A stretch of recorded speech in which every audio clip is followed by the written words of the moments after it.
যাওয়ার জন্য বেশি কিছু লাগে না ভাই, বিশ্বাস করেন বেশি কিছু লাগে না। ইমানটা ঠিক রাখেন, 5 ওয়াক্ত নামাজটা সুন্দর করে পড়েন, বড় বড় কবিরা গুনাহগুলো থেকে বেঁচে থাকেন, কোনো মানুষের হক নষ্ট করবেন না, টাকা পয়সা নষ্ট করবেন, হক নষ্ট করবেন না, আচরণ খারাপ করবেন না, মানুষের দুর্ব্যবহার করবেন না, আত্মীয়স্বজনের সম্পর্ক বজায় রাখবেন।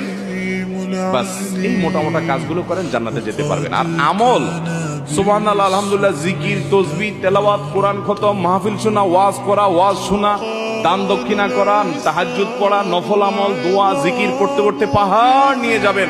মানুষের হক নষ্ট করছেন, এই সমস্ত আমল আপনার থেকে নিয়ে নেওয়া হবে কিয়ামতের দিন। নবী সাল্লাল্লাহু আলাইহি ওয়াসাল্লাম বলেছেন ভিখারি হয়ে যাবেন আপনি, কারণ যে মানুষের হকের জন্য সওয়াব দিতে আপনি খালি হাতে জাহান্নামে যেতে হবে। এজন্য মানুষের হক কখনো নষ্ট করব, প্রতিজ্ঞা করব তো ইনশাআল্লাহ, কোনদিন মানুষের হক নষ্ট করব না, বোনের হক নষ্ট করব না, ফুফুর হক নষ্ট করব না।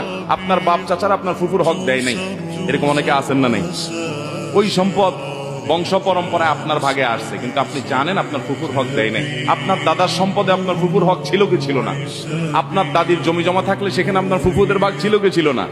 বাপ চাচারা দেয় নাই, বোনদেরকে 2-4 বেলা খাওয়ায়া, 2-4টা শাড়ি টাড়ি কিনে দিয়া, পাম পড়তে দিয়া টিয়া, তো এখন বোন তোমরা নিলে তো এগুলো নেওয়া লাগে, আমরা তো বাপের জন্য অনেক খরচ করেছেন, তোমরা কি বলো?